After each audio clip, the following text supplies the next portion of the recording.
L. Ron Howard wanted to start a cult. L. Ron Hubbard. That's 100% L. Ron Howard. It's 100% L. Ron Hubbard. It's 100% L. Ron Howard. 100%.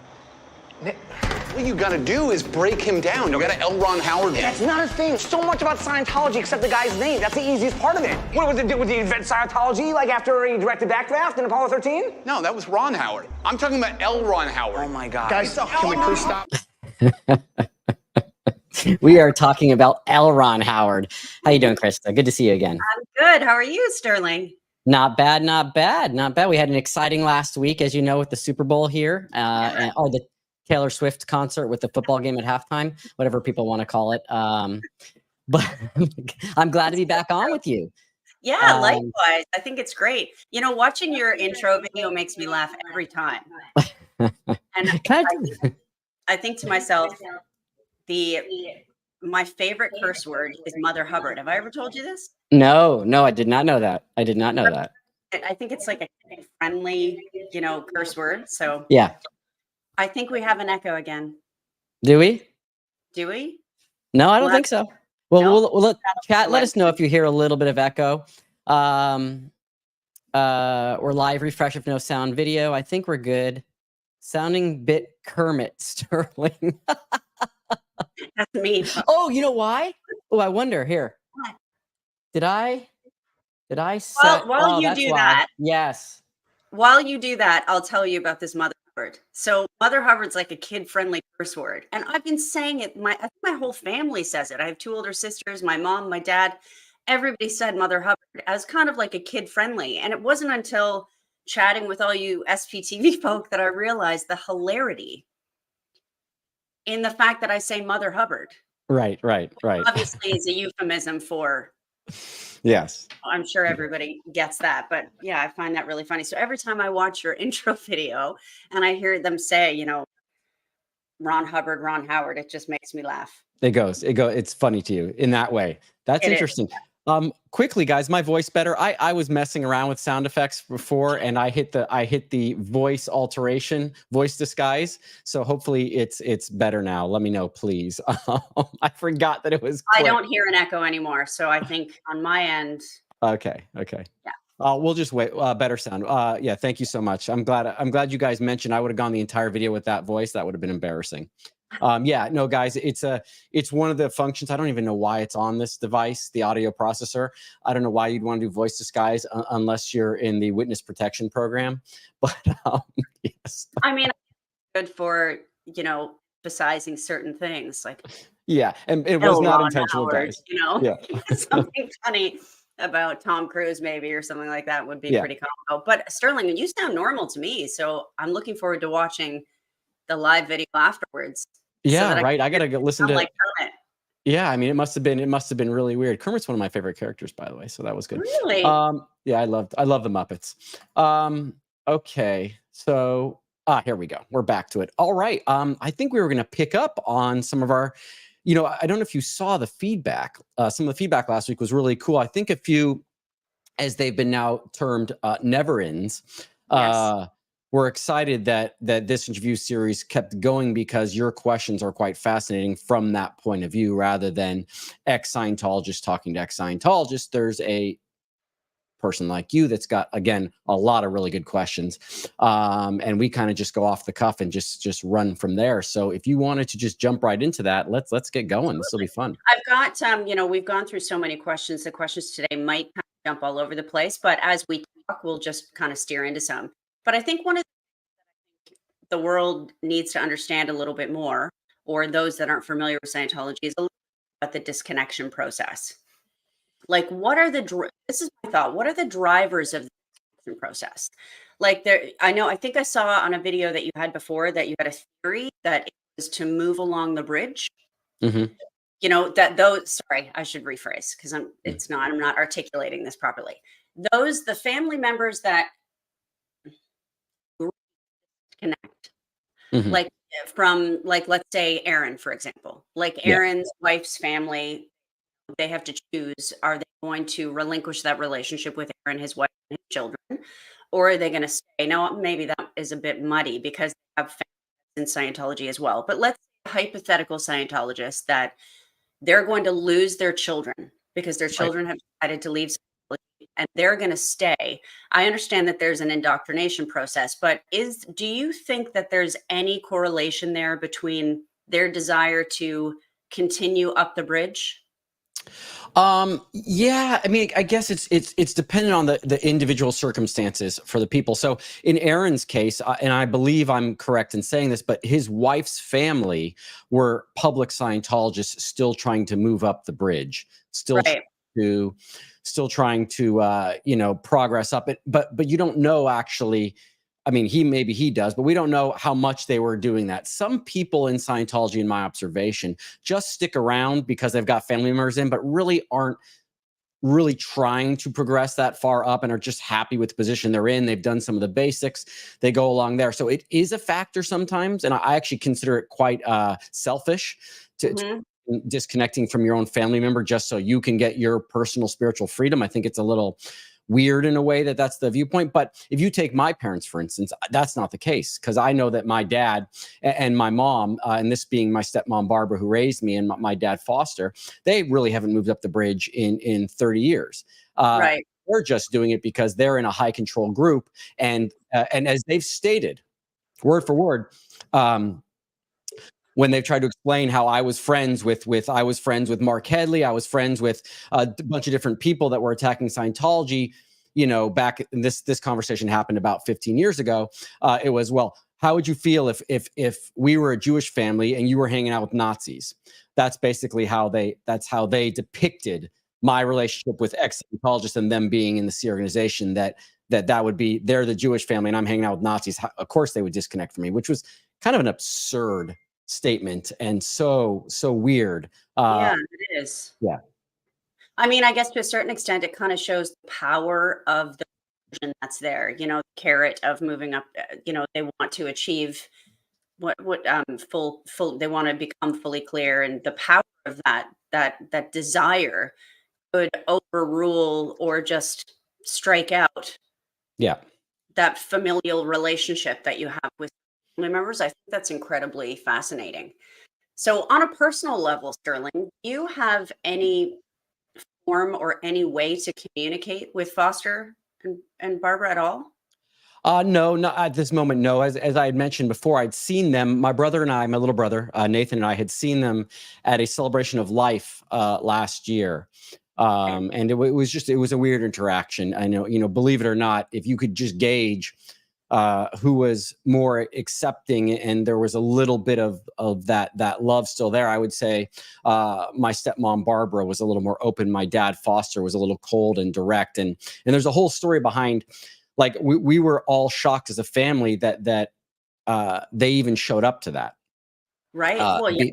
Being that Nathan and I were going to be there, and there's quite a bit of long story, which I'm not going into it, but it was my family, Foster's family, that put their foot down and said, you know, we're not. Well, first of all, it was a celebration of life of my uncle, so the fact that there's even a discussion about who's showing up and who wouldn't show up if this person showed up is ridiculous, because it was about my uncle.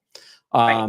And so I, at one point, had said on the phone, I'm going to look at, if it creates any problem for the family, I won't show up. If you guys want Foster there, I won't, my dad, I won't show up, because I'm not making this about me, Scientology, and Foster.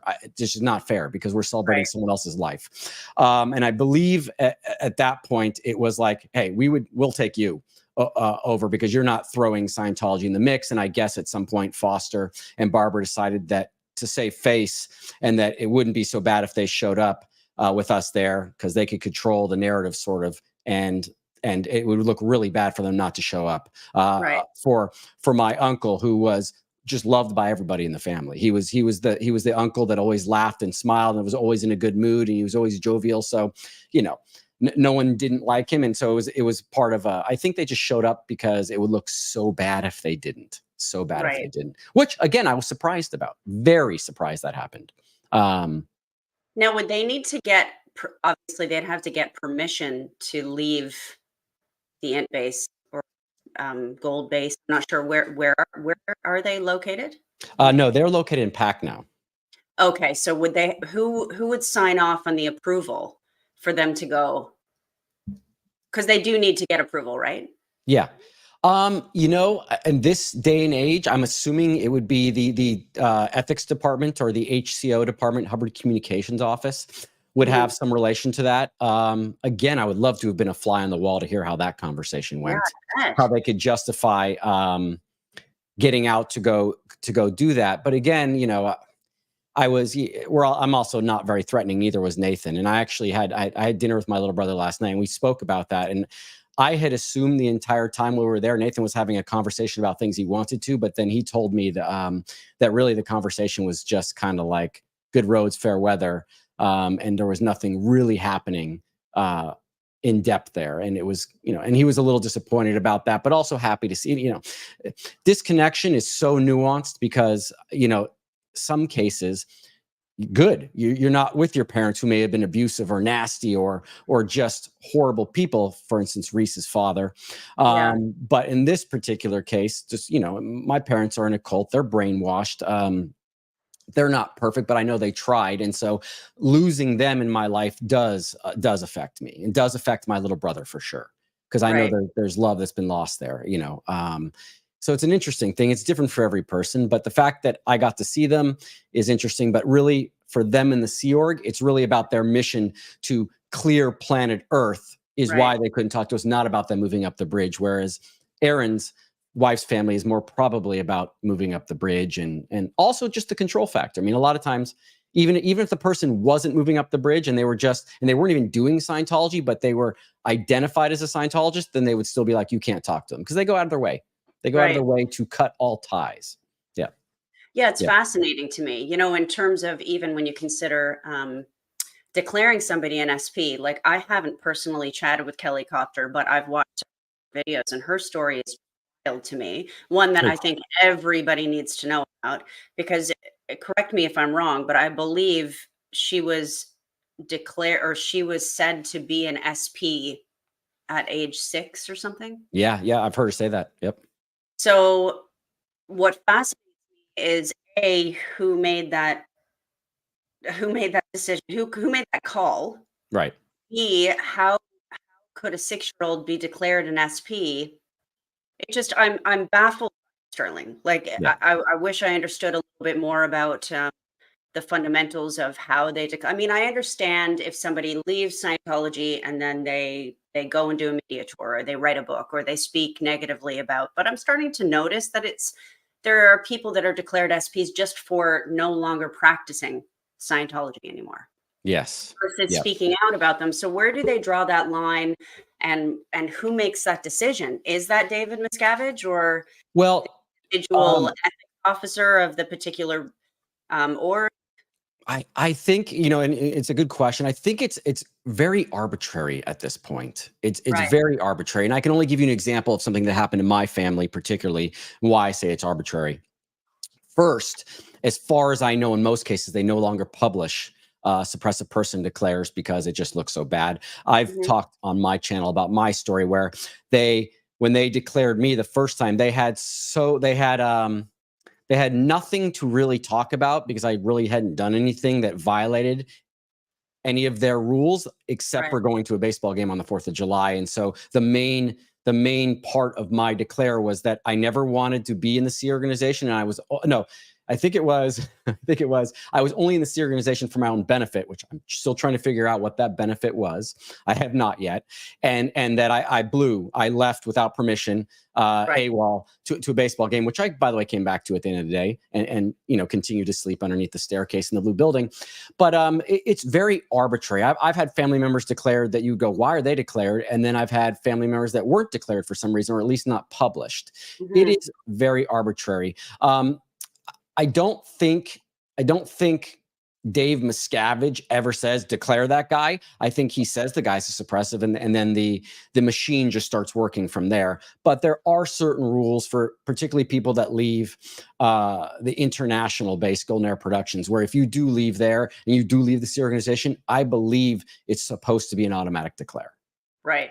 And Scientology, being the most ethical group in the world, if they don't have anything on you, they'll just make stuff up to make that make sense because you're wanting to leave. It couldn't be about the abuse. It couldn't be about the slave labor. It couldn't be about anything like that. It just must be that you did something wrong, which is obviously very insane and stupid. Yeah. Well, and that's a bit fresh too, because obviously we've talked about this before. David Miscavige is probably he's broken every single one of those, stipulations about what is going to get somebody declared. So, I Mhm. mean, David Miscavige is the ultimate SP, really, for the things that he's done. So it's interesting how arbitrary it's become. One of the other things that I can't remember where I saw it, but it was definitely in passing. And I know that they don't give out what's called the golden rod anymore. That's Yeah. a document printed on that golden rod paper that says that you're officially declared. Yeah. Um, I don't know if this is true, but do you have one of those? Did you get No. one? No, I Okay. only saw the one that was issued originally when I was declared, and I never got a copy of that. I don't know if that had to do because I was from Golden Era Productions or not. I'm not sure. But real quickly, Chris, if you don't mind, sorry, Yeah. it's a little bit choppy. Your words are skipping a little bit when you talk. Would you mind? For me, Yeah. Would you mind let just me. maybe unplugging your mic and plugging it back in, or something Is along that that better? line? Is that better? Well, it's when you talk a little bit longer. So go ahead and yeah. How's that? It sounds Is good. that, We'll is that a monitor bit it as it goes, guys. We Let me apologize for that know. one. I think it's because I'm directly connected, but I also had my Wi-Fi on, so I've just turned my Wi-Fi off. So I bet that's what the issue was. Oh, you sound much better. Yes. Perfect. Awesome. Perfect. Awesome. Sorry. Thank you, chat, for mentioning that. We appreciate Yeah, that. please. Thank you. Yeah. So, you know, SP declares really are an interesting subject, and they really are so arbitrary. So, no, I never got my goldenrod. Mhm. And I'm always surprised when people did get goldenrod. I believe Mike Brown got a copy of his. I believe Mark Headley got a copy of his. So it was always surprising to me when they did. But I did not. I did not get my SP declare. Well, my question was, and I don't know where I heard this, but the language that's written on the goldenrod almost strikes out any form of liability that the suppressive person has Mhm. for sharing documents or talking, like any sorry, I should rephrase, Yeah. any contracts, any written contract that you have done previously with Scientology, Mhm. the goldenrod form, the language that's in it negates any conflict of interest or non-disclosure, if you will, because I believe that the document, like you guys have to sign paperwork, the billion-year contract, Mhm. there's a non-disclosure to a certain extent that's worked right into that they're able to, you know, with their litigious behavior, they're able to hold people accountable to not speak out against Scientology. And the Right. goldenrod language actually negated that NDA.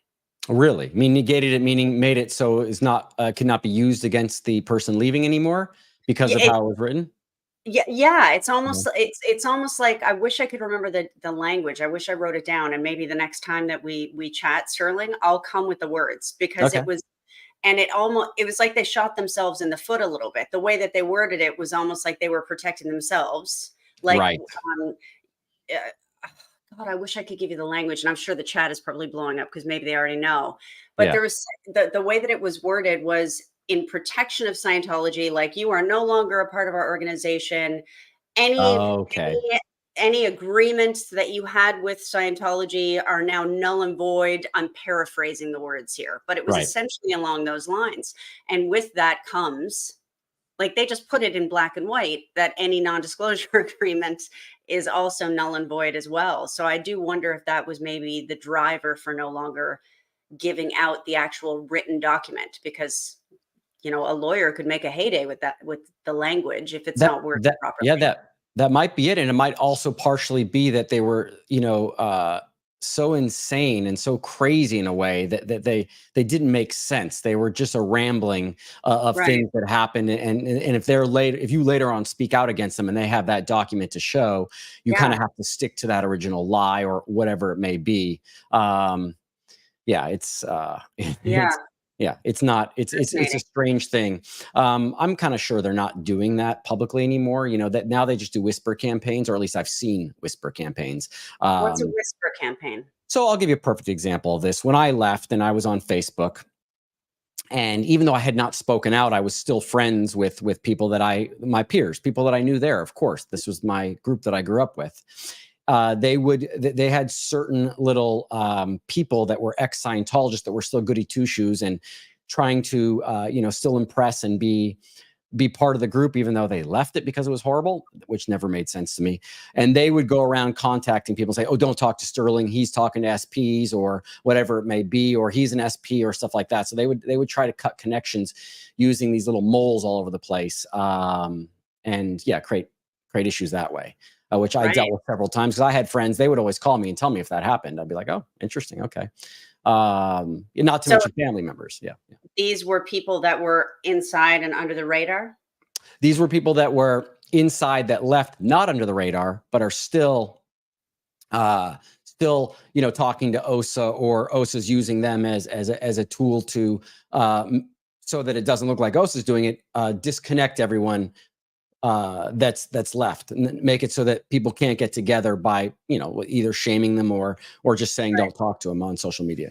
A lot of the 1984 thought police and I always forget what the kids' names are in 1984, the ones that report. Oh, I can't remember either. Yeah. Please, in the chat, you guys will know. I always forget the name of the people that report on the adults. But yeah, that's basically what it was. And it's funny because the main girl that was doing it against me, calling people, I didn't even know. I met her once. That's fascinating story. Yeah. That's wild. Yeah. It was How crazy. did that make you feel? A little angry, because I actually, besides just being friends and connecting people up, I was always into the, when I connected up with Mark, Headley, and Claire again, and I knew people that were outside struggling or having an issue or needed someone to talk to, I would kind of, hey, why don't you talk to Mark and Claire? Or why doesn't Mark and Claire talk to Jackson, or whoever I was connecting up? That was kind of what I was contributing to it, getting people back in touch with friends and people that as a support group. That's just what I did. I wasn't speaking out, but the campaign against me was pretty vile on social media. Now, they wouldn't do posts. Again, this is all, when I say whispering, this is all, IMs and direct messages. Don't talk to Sterling. And of course, I only know about them because people would contact me. But then there was a few things, like I think someone in the church once said, oh yeah, Sterling's in Germany protesting against Scientology. I was like, first of all, I'd never been outside the country at that point. I would have loved to have gone to Germany, but I had never done that. And so I was like, wow, like I hadn't done anything and they're already doing it, which was kind of, that annoyed me, because it's like, okay, well then I should probably do something if they're going to attack me anyways. But yeah. So crazy. I have a question about, obviously most of your viewers will know about Danny Masterson and what happened and Scientology's culpability in terms of covering up those crimes. And we know about many of the abuses that go on that get covered up. But I watched a video recently that really fascinated me, and it talks a little bit about conditions, liability, formula / amends. I don't know if I'm using the words right, where essentially if somebody, goes outside the bounds or does something that's viewed as poor form within Scientology, they can fill out this document and get a whole bunch of people to sign off that they essentially forgive them, and they're allowed back in. So can you talk to me a little bit about that? When does that get instituted? Why? How does that? I mean, that just so. Yeah. Sorry, I have a two-part question then for you, Sterling, because my second part to that question is it safe to say that Danny Masterson probably had to fill out, at least we know of 2 Scientologists. Is it 2 or is it 3 Scientologists that he essayed? So would he have had to do one of these liability formula conditions amends forms? I'm sorry, I don't know what they're called. You'll have to tell me. No, it's interesting. And yeah, let me, sorry, I have to do one quick text here. This is work related. There we go. Yeah, no, okay. So let's start with ethics conditions, and then we can conject on whether he had to or not, which I seriously doubt. You did get the phrasing almost 100% correct. Good job. Oh, it is the ethics formulas, and it's a liability condition. And in that, you have to make up the damage to the group that you essentially offended or violated. Right. I've talked about this with Aaron, which is really funny. Aaron and I have quite vastly different experiences on these two things, KRs and ethics conditions. But one of the things, when I was in Scientology that really bugged me was the ethics conditions. I thought they were absurd from day one. I couldn't get how writing down on a piece of paper this formula every time And they're applied to many things: ethics in your personal life, your interactions, but also your production and statistics as an individual Sea Org member or Scientologist. So if I were, pruning the trees, for instance, and my stat was healthy trees, and I had 2 more healthy trees than unhealthy trees, and a windstorm came in and knocked down 6 trees, and my stats were down. The idea of going and writing up a formula, let's say the emergency or danger formula, which are 2 of the formulas, and applying those exact things would change the fact that there was a windstorm the week earlier at my location, I thought was absurd. There was no connection there between the 2 things. And so, as I've mentioned before, I had formatted these on my computer so that I could just print them out over and over again, rather than having to do them, because I thought they were absurd. I just didn't understand them at all. Is it kind of similar to just like when we were in grade school and you had to write on the chalkboard, I will not throw chalk at the teacher anymore 100 times on the chalkboard? Except for that worked. Yeah. That worked. Yeah. I didn't want to write my name on the chalkboard that many times. So I guess I think perhaps in my mind, being a never writer, I assumed that this process involved serious crimes. So you're saying it could be just as generic as you didn't prune the trees properly. It's just anything that just doesn't. Yep. Let's imagine, and this did happen. Let's imagine up at Dave's office, which he had 2 giant pine trees up there. And let's imagine a 30-year windstorm, or the Santa Anas came in and it just ripped the branch off because it had a small tornado effect or whipping winds, which is a natural occurrence in nature. And that branch falls on a car or even just misses a table he was next to. No, absolutely. One of my deputies got assigned a lower condition just because that happened, even though the tree was perfectly pruned. And he became a liability to the group because he apparently didn't do his job good enough or couldn't foresee that this windstorm might hit it. Now, if you needed to prune a tree so that wind wouldn't affect it, it would be the ugliest tree in the world. So he's trying to keep the tree looking great at the same time as safe, but you can't control the wind. Yes, he would have to do liability. He would have to do the steps of that and then do some make up the damage, stay up all night, whatever it may be, and then get permission from all 400 staff members in his organization to rejoin the group of good people that are doing their job and working hard and that are being ethical. Insane, absolute control mechanism. Yeah. Just one of the stupidest parts of Scientology that is just, I don't find applicable at all. And really had a problem with it. What's that? Sorry. What would the turnaround time be for that? Like, to get 400 signatures, I mean, obviously you've got to rectify the situation. And in Danny Masterson's case, I'm not entirely sure how he would rectify that situation, assuming he did have to do this as well. But you're of the mind that he probably didn't have to go through this process and do again, a lot has been said about celebrity treatment, and I don't want to speak out of place because I really was never on Celebrity Center lines. But, you can only assume from how people are treated, or from reading Leah's book, which does describe a little bit of it. Now, she talks about horrible treatment as well, but she also talks about, different parts of the celebrity thing. I don't think so. I think they wanted to keep him in line to some degree, but I don't think they would have gone to the extent of assigning him a lower condition and making him have to ask for approval to get back in the group. But I'm not sure. And even if they did, it would have been a very light version. He would not look at, when we were in Scientology in this organization, we had to go to all 400 staff members to get that signature. You would have to do it during your meal break. It was pure torture, because then you'd have to walk up to that one, gentleman or lady that did not like you, and they would take forever to read it. They would take up like 5 or 6 minutes to read it, and then they would sign no at the end and just give you the eyeball, the stare. And it was so annoying. I don't think you could talk to a single person that's left and they would have a fond memory of that particular procedure. It was so aggravating. But so I don't think Danny had to do that, but I couldn't tell you for sure. And if he did a very light version of it, where probably only had to get the signature of an MAA or maybe the president's office or something along those lines. But, and then it begs the question too, in terms of, the drivers for them even going through these motions. Like when thinking of like high crimes, I'm sure the terminology high crime is something totally different in Scientology. But for me as a never-inner, like I'm referring to one of the crimes that Danny committed versus not cutting the tree properly and tipping over in the wind and hurting a car. Yeah.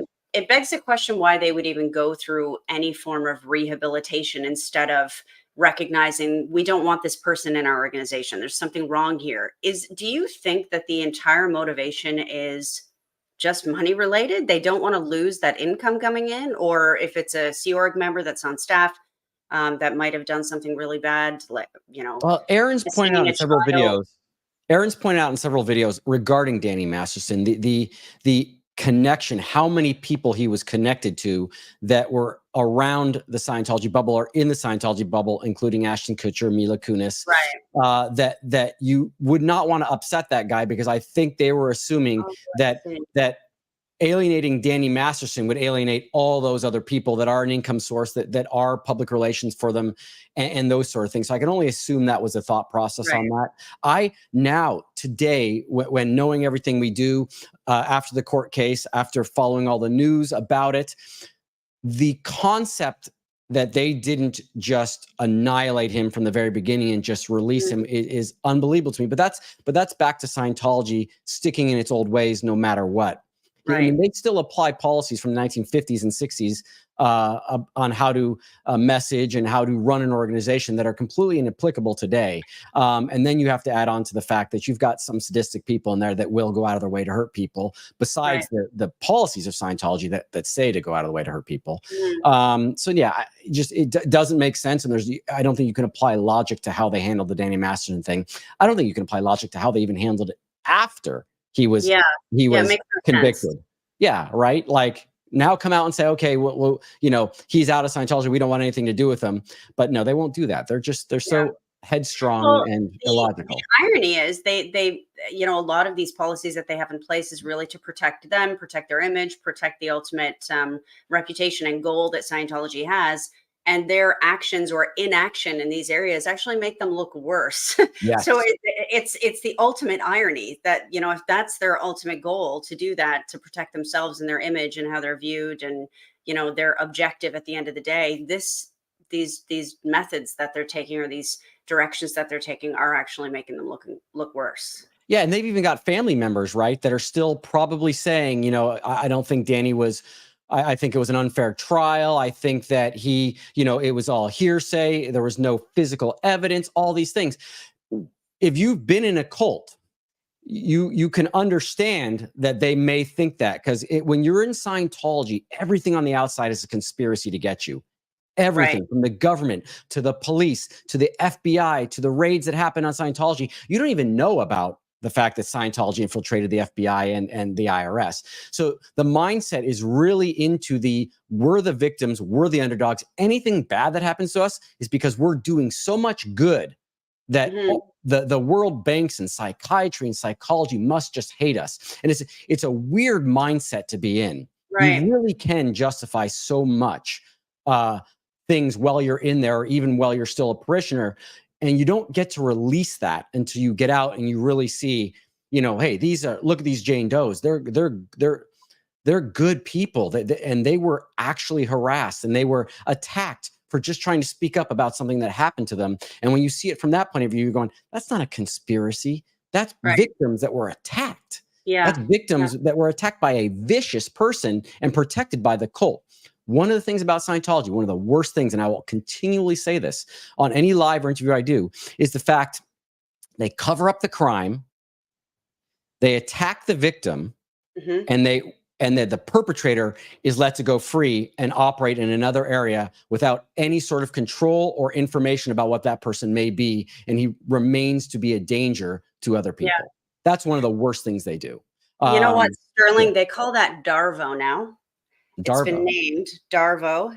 It's an acronym, and I'm just going to pull it up so I can tell you exactly what it is. It applies particularly with DV, with SA, a perpetrator that is instituting some form of coercive control or manipulation to another person, which obviously it's apples to apples with Scientology, just on a much broader scale. The organization is the perpetrator doing it to the victims. Yep. DARVO stands for, it's an acronym for Deny, Attack, and Reverse Victim and Offender. Wow. Wow. So Okay. this isn't, I don't know when this was coined, not that long ago. I think in the past 10 years for sure.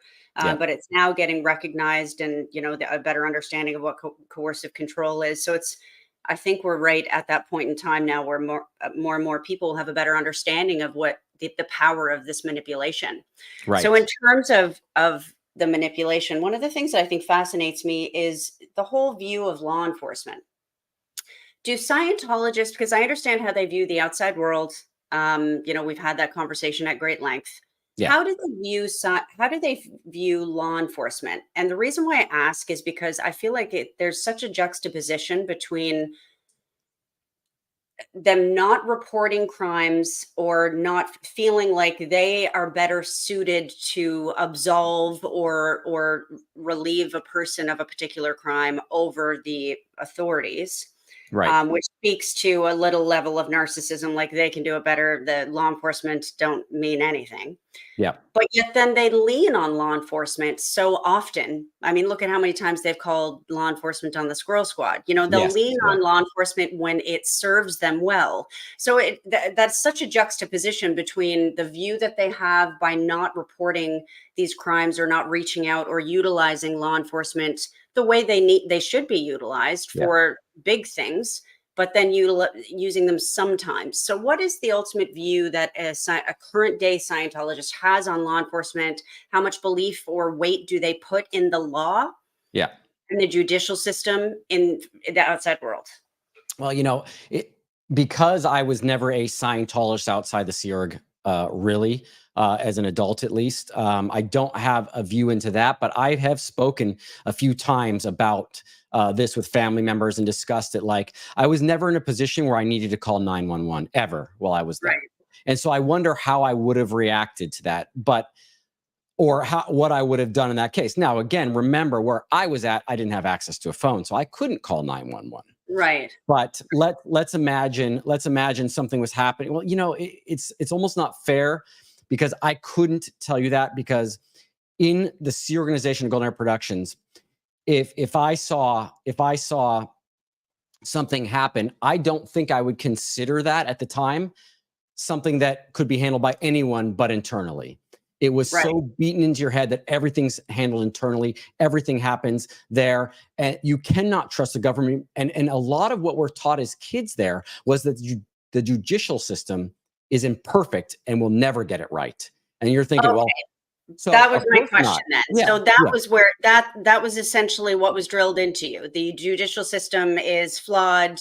They can't, they're useless. Is that Yeah. kind of the thought process? Yes, absolutely useless. Now, what's interesting is Scientology uses, like you see, the cops so much to attack the Yeah. protesters. But Yeah. guess who's not paying for the cop's salary? That Scientology. Yeah, they don't pay taxes, which is just insane to me that they answer and respond to calls so quickly for an Yeah. organization that does not contribute. Now, do they personally hire these cops off duty? Yes. Do they hire them for events? Yeah, they do that. But they're also not. They're attacking taxpayers. Yeah, For an absolutely. organization that doesn't pay taxes, which is absurd in its own account. But no, in the C organization specifically, but also in Scientology, no, you're taught that you are hurting the individual, the perpetrator, if you give them over to justice to be handled. And I believe a lot of them view the Danny Masterson thing that way. But what's funny is that you're a little hypocritical, right? Yeah. You say that, but you had this SA guy running around for 10, 15 years committing Yeah. crimes. You never fixed him. And Yeah. now it finally took the bravery of a few people to come out and speak out to get this guy convicted and put in jail where he should be for something that you said. I mean, that should be something that gets people thinking a little bit. But again, I think inside the cult, they're going, no, we're just being attacked again because we're growing so much and we're such a great organization. The only reason why that happened is because they were able to sneak in and get us in that one. It's Right. absurd, but it's cult thinking. It Yeah, is for sure. absolute cult thinking. And I yes, know that. Sorry, keep going. no, just on police, I never really had an interaction with them. That'd be an interesting question for Jackson, who was the Right. security chief at Golden Air Productions, because he did Yeah, deal I'd with the like to police. I never once dealt with the police while I was in the C organization, but Mike Brown did, and he did an interesting video on it the other day. And I remember Yeah, he talked about it where he bumped into a sheriff when the German news crew was there, and he walked right up to the sheriff thinking he could just talk to him. And the sheriff told him to back off, which is interesting, right? Oh, that is interesting. It's a perfect example of how I would have walked up to a police officer, no problem, thinking I could be right in his space and he wouldn't tell me to back up. Because we truly believe that we were that elite while we were there, that, oh, this is just a police. It's a weird sort of cult mentality, but you really did believe in the organization Scientology. You were far superior than anyone. And that dictated your behavior towards people, including police officers, which was strange, I have to say. So for an organization that has, I mean, L. Ron Hubbard wrote thousands and thousands and thousands of policies, which I find are more instructions about what to do versus what not to do, with the exception of like out 2D. You know, I find it's more weighted on what to do, like wash windows with newspaper. Like there is more instructions on what to do. Yes. Was, you know, we obviously society, the Western world, we have the justice system, we have laws, you know, essaying is against the law, you know, there's crimes that are listed. Does Scientology have, I mean, for a man that wrote so many policies, I'm shocked if he didn't write somewhere or include a breakdown somewhere of things that he constituted as crimes. He did. He actually did write down crimes. But I think, and again, you know, not being a great student of Scientology, I really did not care about the subject for my last 10 years that much. He did write down crimes and high crimes. But when it comes to the subject of assault or sexual relations, he wrote these tiny little rules about sex before marriage and that, but then he didn't elaborate a whole lot after that, which I do find strange now. And again, growing up in a cult, it's like, sometimes it didn't even, you know, never even occurred because you were so in such a bubble, you didn't even realize that some things were what they were, if that makes sense. You didn't get that. You didn't get the concept. You know, all I knew was sex before marriage, horrible. You know what I mean? And you just couldn't do it. And you know, even when you had a girlfriend, when I was like 16 or 17, I had a girlfriend. It was like you couldn't do anything. You were super scared and afraid to even make, you know, body contact. You knew you could kiss and that was it. And it's weird. Oh, so no physical touching. You can just kiss. Like you could physically touch, but you were scared because just one little slip and that could be something far worse. And that happened to a lot of kids I knew, teenagers I knew, where there would be a touch or a slapping the butt or something along this line, and instantly that was crossing the line, which is crazy. And what would be the outcome of that? It depended on the scenario, and depended on the person, the master at arms or the senior person in that area. But it could be anything from, I knew someone that got RPF'd, sent to the Rehabilitation Project Force for that. In my particular case, it didn't happen to me, but I knew people that they would have to do lower conditions right away. Which is crazy to think that because you brush someone's, you know, butt that you'd now be a liability to the group. It was really insane. On that particular rule. And I never understood that or how that came about or why. Some of the backstory on the ship is interesting. I think part of it came from the experiences on the Apollo with L. Ron Hubbard. But no, it's just, it's a weird environment to grow up in. And then, well, it promotes teenagers to, you know, teenagers, you've got hormones raging through your body. You know, you want to play here and there, as you know, we all did as teenagers. You know, you don't do extreme things, but you know, you at least experiment to a certain extent and try to understand or find your own personal sexuality a bit more. It promoted marriage at a very young age. Yes. Which really fascinates me. And I think, you know, anybody that many of the ex-Scientologists that have discussed, yourself included, being married, the marriages didn't last, which is what a shock. I mean, if you're 16 years old getting married, what a shock. You know, even people that marry in their early 20s, I find you grow and evolve so much as a person between, you know, 20 and 30 that oftentimes couples grow apart. But it fascinates me for an organization that considers themselves a church, how they view divorce or how nonchalant they view divorce. What does that look like if you're in Scientology and you want to divorce? You know, if you got married at 16, 2 years later, you're like, what was I doing? You know, as you would to, you know, it's not that much of a stretch, and you think this isn't going to work. Well, I mean, you have to get permission. What does that look like? Well, it's different. It's different for everyone, which is very interesting. Again, I want to make sure we clarify here. So I am talking about C organization. So I was Yes. never a practicing Scientologist. You could say I was when I was a child, but I really wasn't because my parents were in the Sea Org, even though I wasn't. But I joined the Sea Org, I believe, at the age of 10. So I was a Sea Org member until I was 30 years old. So I didn't have any. In Scientology, you can date. You can have sexual relations before marriage. It's in the C Right. organization where that is a Oh, major. Yeah. I didn't realize that, Sterling. I'm so glad you said that. Yep. For some reason, I had kind of like blanketed that No. policy across all. So public Scientologists, they didn't have to abide by those rules. But No, Sierra, though they did frown upon promiscuity. So if someone was sleeping around too much and they got a report of it, they would consider that a indicator of bad behavior. And that is written well, by that's Alan Hubbard fresh in the ethics when you book. consider Danny Masterson. That's Right? fresh. Like Absolutely. what? Yeah. Where does just Same anyways, rules don't apply to celebrities. Same rules do not apply to celebrities. Yeah. right. Yeah. That's fascinating to me. I Yeah. have a totally random question Shoot. that I've always been afraid to ask because this terrifies me. And for any of the women that are watching right now, I'm sure you're going to feel exactly the same way. Is it true that you are expected to have complete silence when delivering a baby?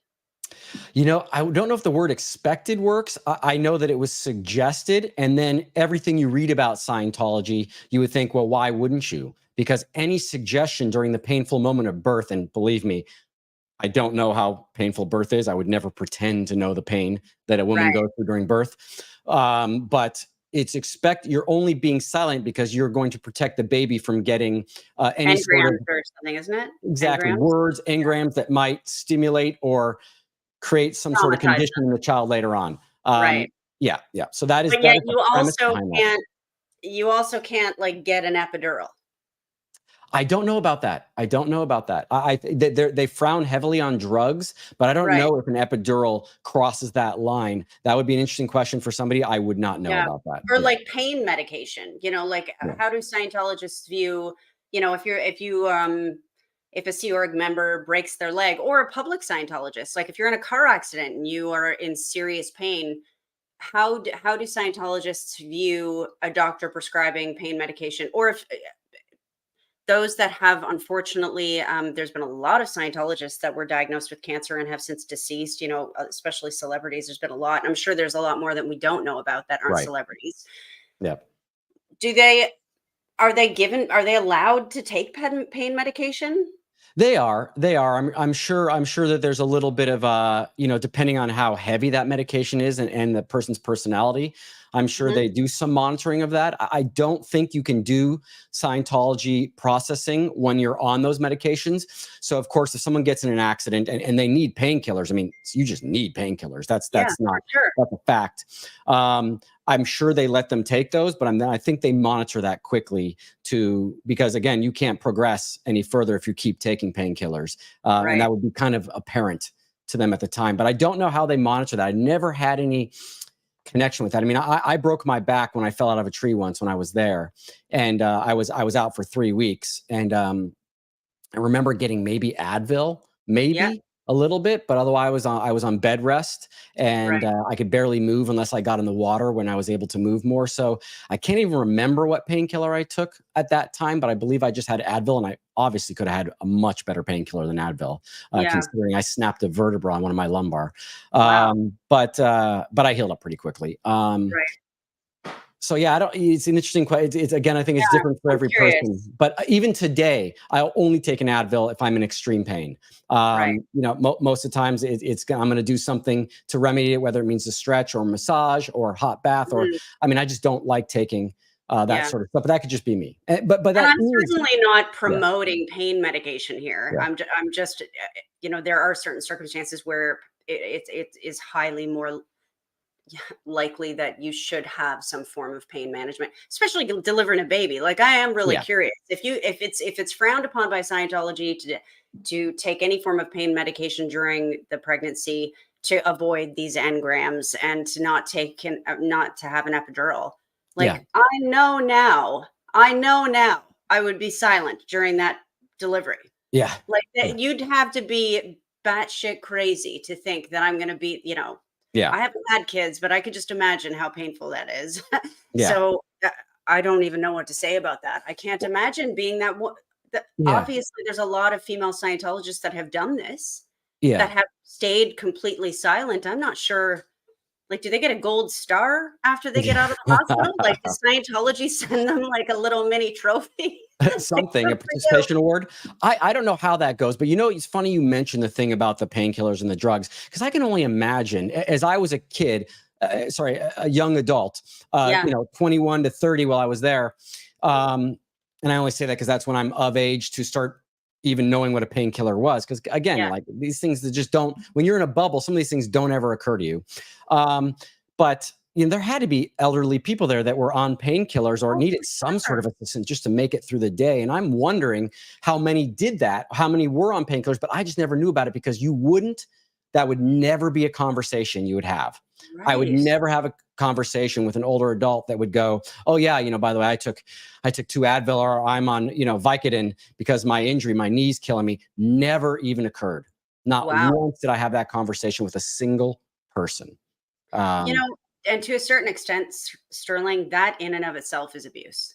Yes, yes, it is. You know, that could constitute abuse. It makes me really sad for especially the elderly. You know, when Mike Brown has talked about his mom Rosemary and how they have, what do they call them?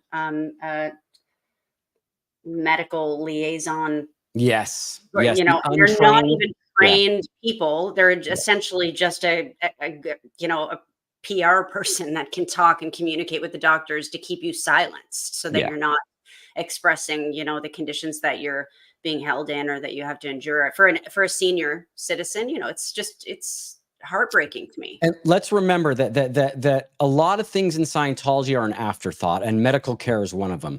Right. It's a hindrance. It's something that they have to do, but would rather not do it. They're Mhm. really about dragging out as much production as they can from a Sea Org member and using them as long as they can until they're useless, and they put them out to pasture. It really is, and that's what makes it a trafficking cult. Is that they will use you until you're no longer usable, but everything they do with you is at a complete minimum, like only Right. if necessary. There's no thought of nutrition or how can we take care of this or should this. I don't, you know. Correct me if I'm wrong, anyone that was there, but I didn't get a blood test once while I was there. I didn't know Right. anyone that did get a blood test while they were there. That's something you would be doing on a regular basis to Yeah, make for sure sure. everything's balanced, everything's correct. The stress Or levels there. annual exams, like Yeah, you know, they say I think the age is if for men over 50, you should every 2 years, you know, get certain tests done, and yeah. same for women. You know, is there an in-house doctor at the orgs? Like, do women get a pap test every once a year? I couldn't speak to them on that. That'd be interesting to find out from. Yeah, Again, we're talking about Sea Organization, right. not Yeah, of Scientology, because in Scientology you live out in the real world, course. still in a Yeah, bubble, but at least you have where it's access more to those things. likely they're doing that out Yeah, in they're the likely doing that. In the Sea Organization, all I can say from my experience is the medical care was Mhm. a bare minimum. It was Right. only what they needed to do. They were not going to spend another cent. And as we've now seen from Mike Brown's wonderful videos about his mom, is if you were to do the math and go, well, if they're just using you as long as they can to get the most out of you, how are they going to treat you at an older age? Well, I know. Rosemary's story is an exact example Yeah. of what they're going to do. And it was one of my big worries. And one of the things I think we need to bring a lot more attention to Yeah, is that these absolutely. people aging out, my parents and the like, they're not going to get proper treatment. They're possibly going to get credit cards and lines of credit taken out in their name so that Scientology can make more money. They're not going to take care of these guys. But you know how easy it would be for them to do that? Mhm. They Yeah, could yeah. easily hire 4 to 5 full-time nurses, buy a few buildings, and then make the rest of these guys' lives just really sweet and nice and let them live out the rest of their lives at least happy. But they won't do that because they're a controlling cult that is only after one thing. Yeah, they are. And the They're only blinded person that by that motive. yeah, the They're only person blinded that by truly it. benefits from Scientology and gets money from Scientology, in my Mhm. opinion, having known the person and been there, is David Miscavige. He Right. lives like a multi-millionaire. Yeah, it's No gross. one else does. No one else. There's little perks other people get for sure. Small Yeah. perks, not really good ones. That dude lives like a multi-millionaire. And that's wrong in so many ways. That guy gets medical. He gets a chiropractor every week. Okay. Colonics every week and whatever he wants. He's getting $200 haircuts. You know what I mean? I've talked about it before. Yeah. Yeah. And, you know, when we had our last conversation, Sterling, I had brought up, you know, like in my business life, you know, in the corporate world, for any kind of campaign that you're doing, you come up with a strategic business plan and how you're going to do it. So that's the way my mind works. So when I think of, you know, exposing Scientology for their elderly abuse, their fraudulent behavior, their human trafficking, all of these things, I think, how can we, like, the SPTV is amazing because it's super informative, but how can we now broaden that? So we talked a little bit about hashtags, and I've received so many messages. In fact, from every one of our videos, I can't keep up on some of the emails that I get from people with different thoughts on things. So I've actually been putting together some options for 5 different really hard-hitting hashtags. And I'll share it with you, and you can share it with you know, anybody in SPTV, because you guys are the you know, the minds behind it. I'm just a vehicle to be able to help come up with these things, but you guys can help with, if you think the words would be hard hitting, and then share it with the SPTV never inners, that every time they post something on Twitter, you can include these hashtags. We could start getting these things trending. So that it gets a little bit more visibility, and then hopefully you know, it kind of forces the FBI and the powers that be to start investigating a little bit more, and hopefully getting David Miscavige on a RICO and removing his tax exemption and having all the buildings sold, and Foster and Barbara and all of these people that are victims and stuck in there right now saved and, you know, allowed to live the last portions of their lives as free individuals rather than indoctrinated let them spend it with their family and their loved ones, because in my family, in Foster's family, in Barbara's family, who I'm still in contact with, they would like nothing else but to just see him come out, and he could go from house to house, from state to state, just hanging and living with his family, and everyone would be completely happy for that, and really want to do that. But that brings me back to the point. There's a few reasons why SPTV exists, and you know, besides being news, information, let's not forget the healing factor of it. Let's not forget the information that may help topple Scientology by getting their tax exempt status removed. And let's talk about protecting the children that are still there, and also the elders that are still there, and getting those people out so they can live a decent life. Those are what it is. And no matter what content we do on here, whether it's fun content, whether it's something we laugh or talk about that's healing, or whether we're talking about serious subjects, all the content gets eyes looking at it. I know a lot of people in the chat and a lot of people that follow these channels do enjoy the content where they get to see people who've left and survived a cult actually be happy and get along and do different things. I think that's valuable as much as the news and everything else that is part of SPTV. And that's one thing that, and I've said it many times, that I respect Aaron for, is that when he started doing the videos and he came out, he pushed those sort of things. He kind of opened SPTV to be a myriad of different activities that all contribute to the same thing, because they really do all contribute in their own unique, special way.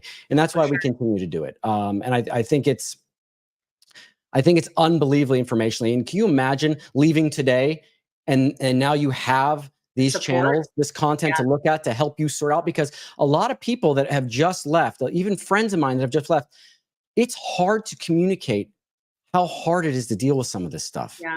Especially well, you know, it's a classic symptom, Sterling, of any form of abuse or trauma that, you know, a child or teenager or an adult might experience. Oftentimes they don't say anything at all because they feel like they're alone. Yep. There are no, you know, I'm the only victim. Similarly with the victims of Danny Masterson, they had no idea that there were other victims. Right. They thought they were there alone. So I can imagine similarly with ex-Scientologists, you know, from Reese getting a fax machine thrown at her, or Miriam, the stuff that happened to Miriam with her father. All of these stories are so broad. Yeah. And I can imagine that same kind of prison or prison that you have in your mind, where you think I'm the only one and you don't speak up. And just the beauty of SPTV, like, it actually makes me tear up to think about the strength of SPTV and what you guys have all done, coming together, sharing your individual stories. And this is going to sound like a bit of a stretch, but I just had this conversation earlier today. We all know about World War II. We've seen Schindler's List. We've seen all of the movies. In the past year, less than that, maybe 10 months, there have been so many shows like All the Light I Can See on Netflix, Masters of the Air that's on Apple right now. There's another brand new one that's on, The New Look on Apple TV, which is about Christian Dior and Coco Chanel, about the fashion world. But I was shocked when I started watching it because it was about World War II and how those people were impacted, like fashion designers in World War II. The past year, we're suddenly seeing this broader glimpse of World War II.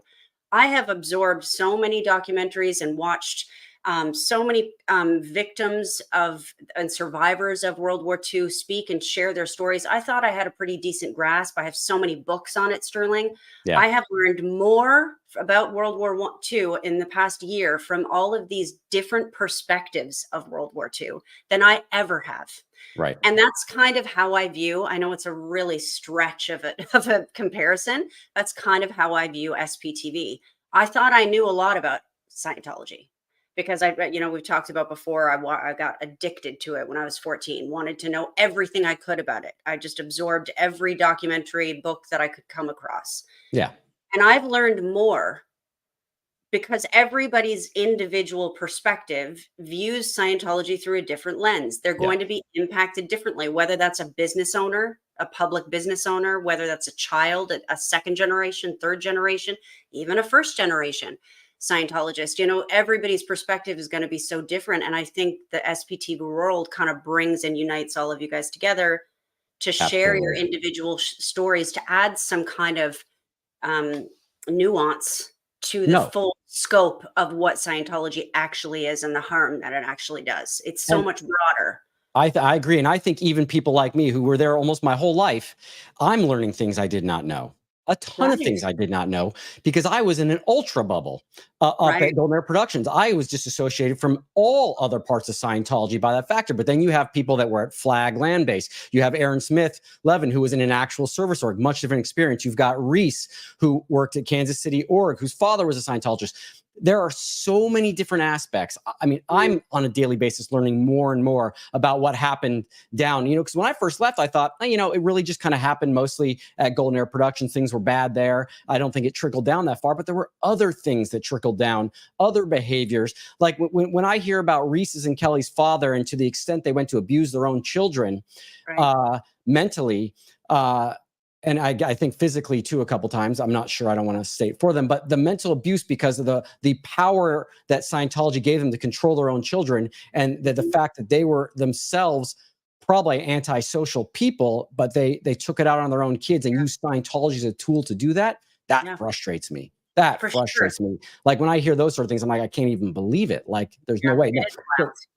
I agree. I think SPTV covers so many different facets. It's such a good source of information, and it's just going to continue to snowball. And hey, look, Dave Miscavige got served, if I'm correct. I know, which is fantastic. Hey, we're looking at something's going to happen there. That's going to be painful for sure. Absolutely, I'm elated to hear that. And I really, the words from the judge were just sweet. Just as he's like, this is ridiculous. Like, come on, it's just belittled. Can you imagine the narcissist that Dave Miscavige is? How he would have felt reading those words? Yep. The all-powerful Dave Miscavige. Dude, if that guy actually makes it into court, I will be there that day in Los Angeles. I will be there that day to greet him outside the courthouse. And you'll have to stream outside, Sterling, and give us all updates, because that will be a beautiful Let's show up to that one. Yeah. All right, let's do some questions real quickly if you want to. All right, we'll pull them up. Okay, so first, here we go. Casey, thank you so much. What's 1984 creepy to me is the checks that are done on people. Aaron said he got called for being friends with Jenna on Facebook. I don't even know who's on my Facebook follow. Yes, Casey, that is correct. It is actually creepy, and it's actually something I brought up to Chris. I brought that up to my dad one time when I had first gone to Saudi and I came back, and my little brother had been moved back to LA, and my mom and dad came to have a meeting. My dad had come to that meeting with information about who my friends were on Facebook, and he did not have a Facebook account. And so I pointed out to him right then and there. I said, "Hey, do you not see the creepiness that you as my father are getting fed information from OSA about my connections on Facebook, that means the organization that you work for is spying on your own son, on your own family member, and you're bringing the information to me thinking you're helping me with it. They're spending tax dollars to spy on your own child, and you're okay with it. Nevertheless, that conversation didn't go that well, but no, it's super creepy. I cannot believe the correlation between 1984 and Scientology. It's a series I'm going to be doing with Miriam Francis. We've discussed it quite a bit, actually, and I can't wait to do it with her because the comparisons are unbelievable. Unbelievable. Thank you, Casey, for your question. That tattletale kind of ethos that Scientology has is the core foundation operating system that they have that keeps it functioning.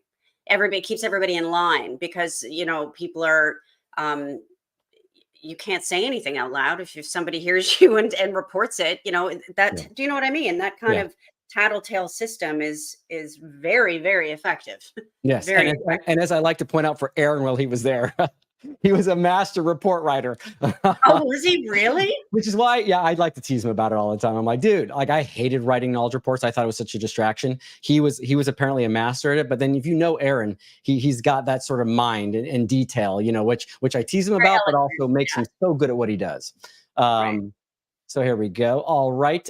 SP Tattoo Warrior. Question. When do you want to have lunch with Reese and the rest of us? Hey, anytime. If you guys are in LA, let me know. I'll meet up with you guys. I'm hoping to do content with Reese. The schedule between football, rainstorms, Reese traveling to Florida, she's now in Seattle, have made it so that I can't do any lives with her.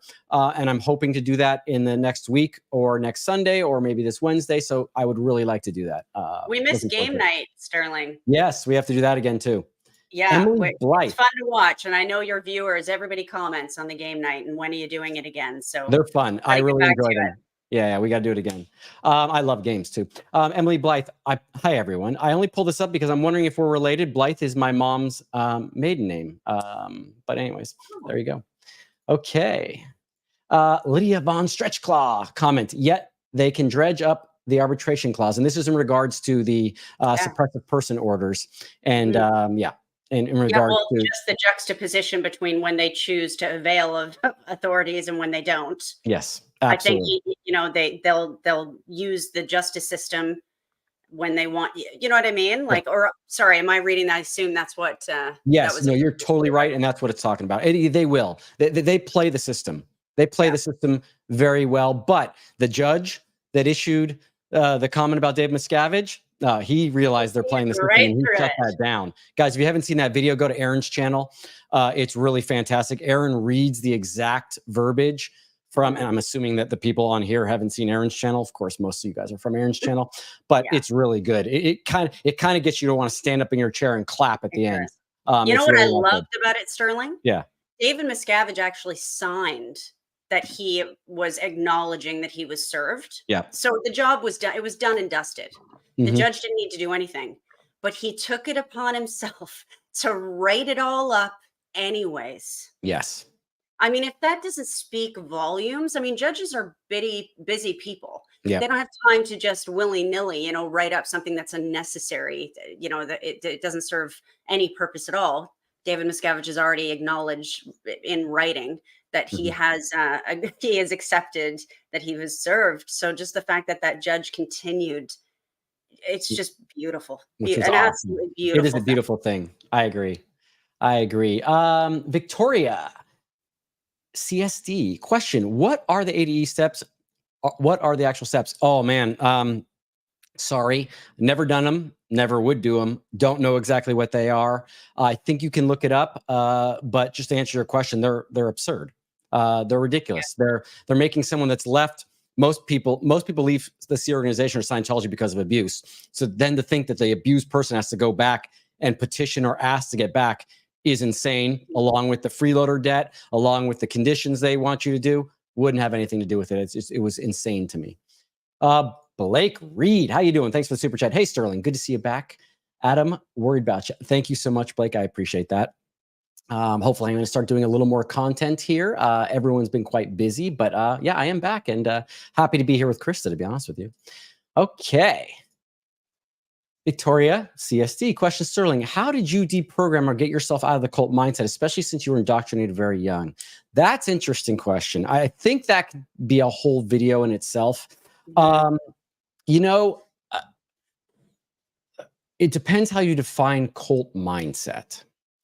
So again, as I've stated, besides when I was very young, I didn't really do a whole lot of Scientology in my teen years or in my 20s up to my 30s. I was slowly moving away from Scientology itself and just kind of wanted to do my job and be successful at what I was doing.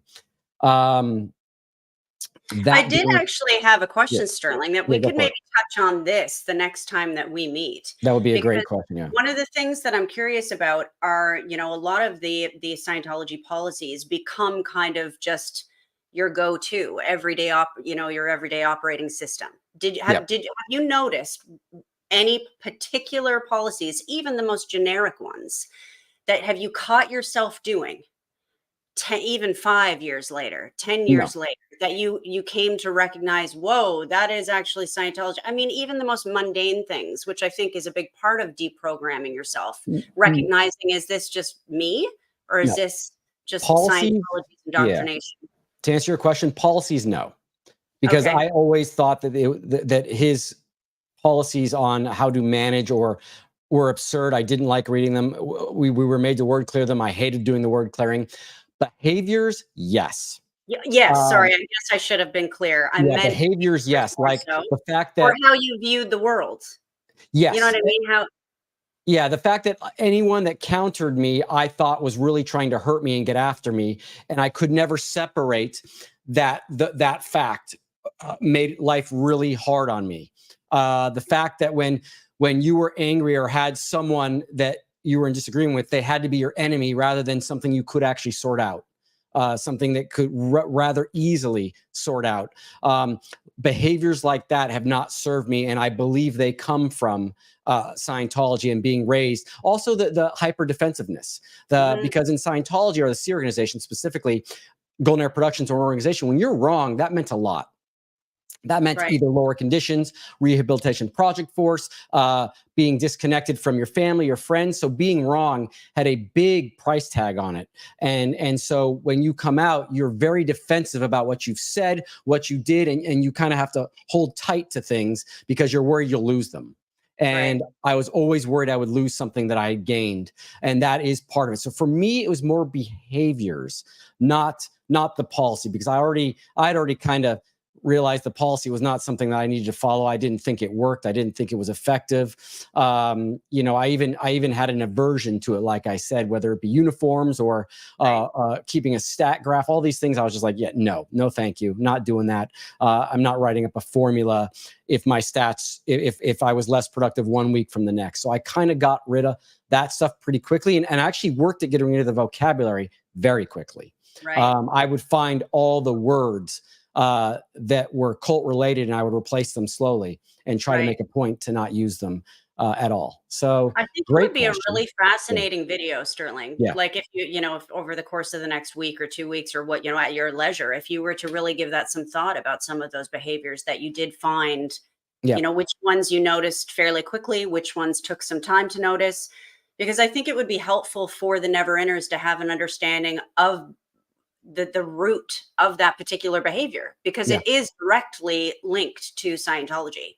And then, talking a little bit about the benefits of, or the personal growth from, the benefits that you have in your life now that you've been able to kind of park that perhaps defensiveness or, just whatever the behavior may be. I think it would be helpful for the never-inners. Absolutely. Just to put it out there. It's part of the healing thing. And then I can talk, of course, again, Victoria, CSD, great question.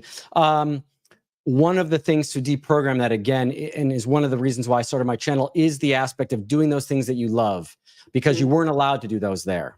So forcing yourself to do those things you love, forcing yourself not to be controlled by your schedule or having to be somewhere, having that freedom to do nothing helps with the anxiety that was built up from always having to do something. I know a lot of people that can't sit still, that have to always be busy. And I've learned, and some people get frustrated when they vacation with me, I will take a book at a very nice resort, and I will sit at the pool all day drinking margaritas and reading my book.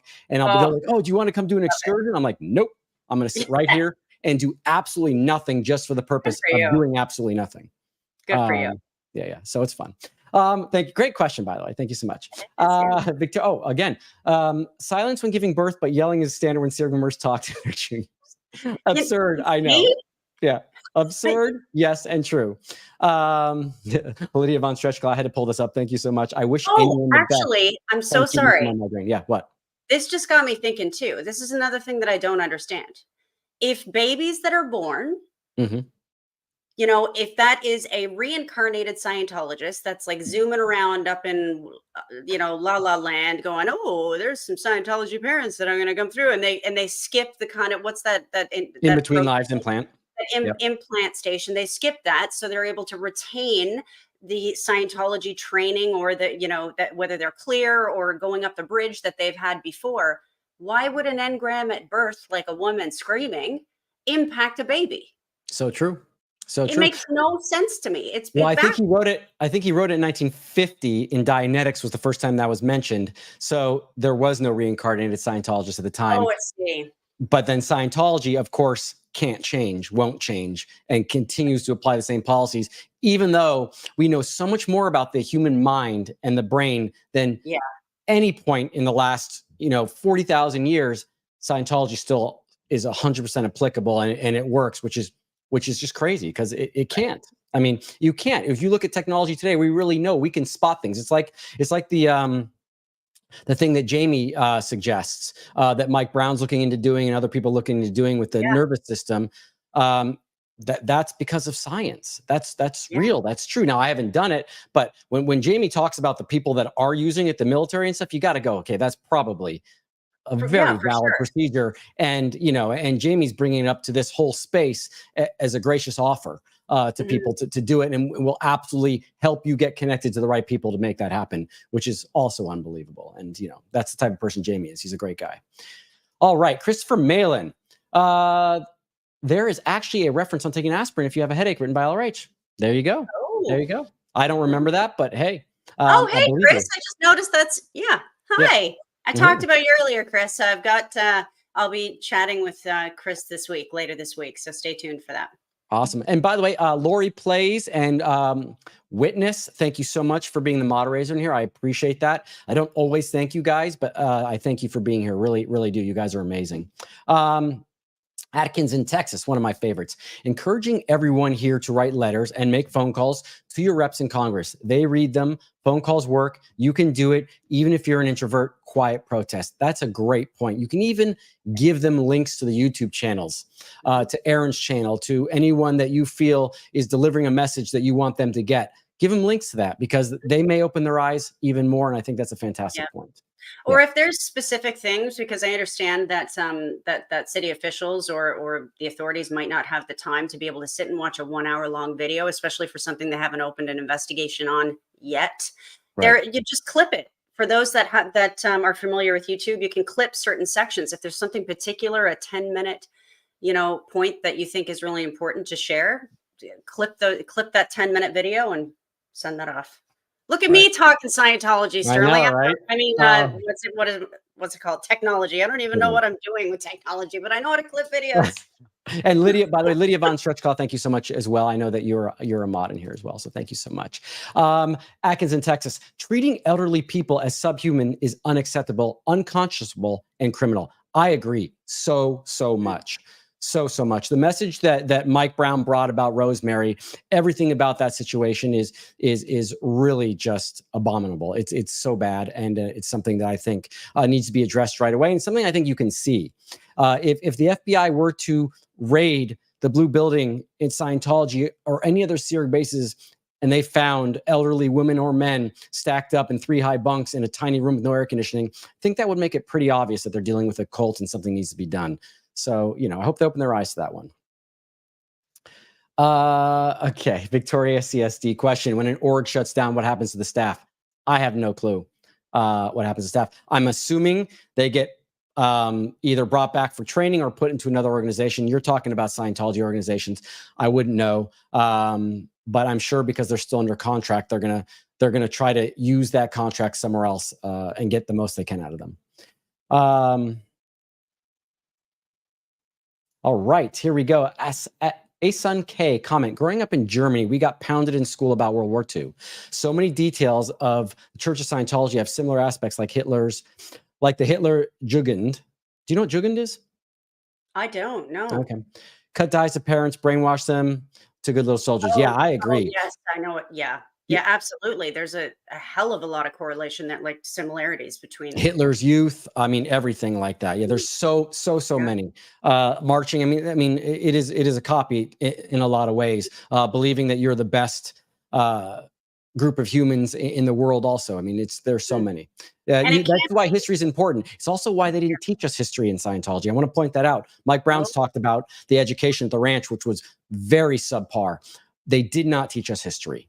Well, it can't be that much of a stretch either that L. Ron Hubbard's, the inception of Scientology was 15 years after World War II ended.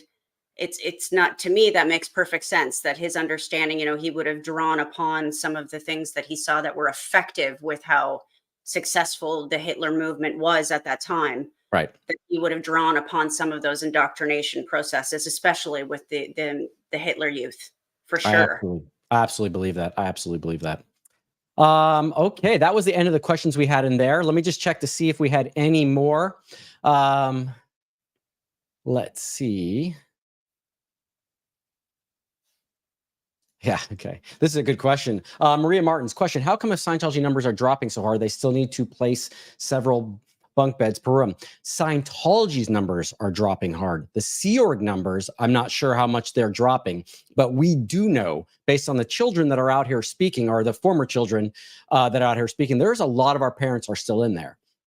And those parents are getting up into their 70s and 80s. And that's why they still, look at, again, elderly are an afterthought in the Sea organization. Yeah. Okay, that's not the same as Scientology. Scientology, if you have an elderly Scientology person, they're in the real world. They're going to get medical care. If they have the money, they're going to do what they can with that. I can't speak to that. But in the Sea organization, no matter what, they are never going to make sure you're super comfortable, ever.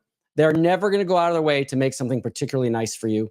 And when you become less and less useful to them, you're thrown by the wayside. That's just a fact. It's an unfortunate fact, but it is a fact. You need no other proof other than how Rosemary Chickwalk was treated. And we're talking about a sweet, sweet, sweet lady that was treated that way.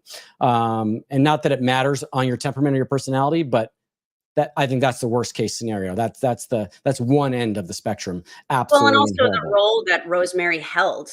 The role that she held within Scientology staff was pretty high up. She was very well respected. If Scientology can treat Rosemary that way, imagine how they could treat the person that runs the kitchen, or you know what I mean? Not to denigrate those roles, but just the role that Rosemary had, the people that she serviced, were higher up. And if they can treat Rosemary that way, it makes me ill to imagine how a lot of the elderly people are treated, let alone the fraud, the credit card fraud, let alone that.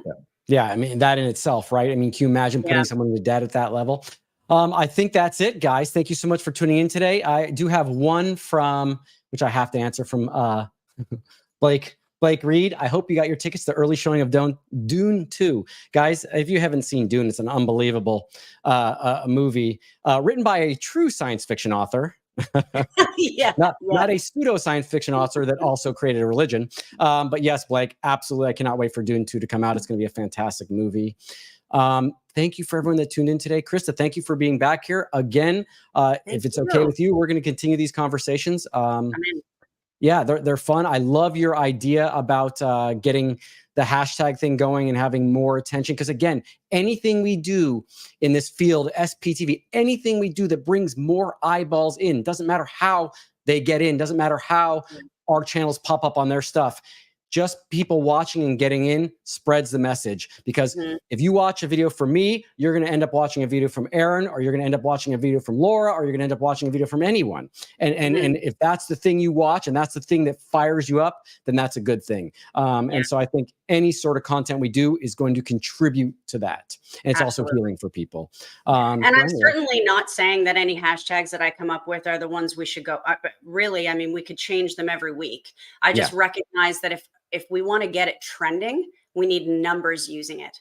So all of us that are watching, everybody, all the never-inners, all the SPTV community, everybody needs to just make a decision. This is what we're going to use for the next 30 days. Let's flood everything. Let's get it trending on all platforms and see if that has any effect at all. And if they don't, we can switch up and choose the next 5 different hashtags. It's just being a little bit strategic about it and doing like a 6-month kind of plan for how to get this in the eyes of the right people. Those tweets, like those tweets on X or posts, they could also be sent to your city officials.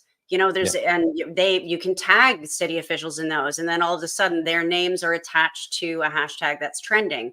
It's just a way to get it a little bit more public. So if anybody has ideas, my email is on my page. Send it through to me. And yeah, we'll keep working on that, because I have received so many emails, Sterling, saying, please don't stop with the hashtags. Please do that. So not that I want to take on this job, but I don't mind. It is what it is. I don't mind. I can make some suggestions. And if any of the viewers have suggestions, we can come up with 5 really effective ones and then just put it out and see if everybody can use it, and we can put an end date on it, and we can reconvene after that. See if it works.